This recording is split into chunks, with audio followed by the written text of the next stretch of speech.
Polsek Denpasar Timur mengamankan seorang pria bernama Iketut Suandite, 27 tahun. Pasalnya ia nekat memalak pedagang di kawasan Dentim dengan dalih utusan Banjar, Ketapian, dan Abian Kapas Kaje untuk meminta sumbangan ogoh-ogoh Minggu 15 Januari. Menurut Kapolsek Dentim, Kompol Inengah Sudiarte, pelaku diketahui memalak di 3 lokasi berbeda.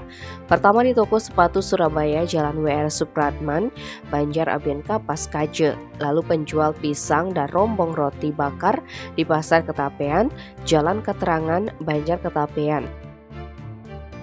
Aksi yang bersangkutan terekam kamera CCTV hingga viral di media sosial.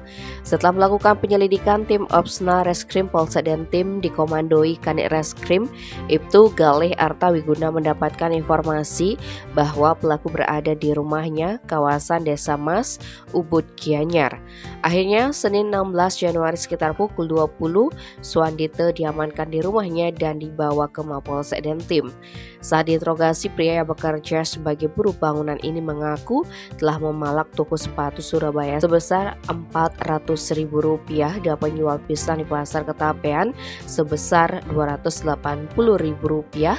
Untuk hasil memalak ini digunakan untuk memenuhi kebutuhan sehari-hari.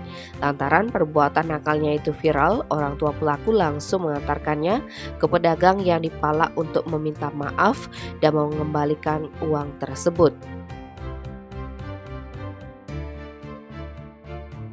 Tim Bali Express melaporkan.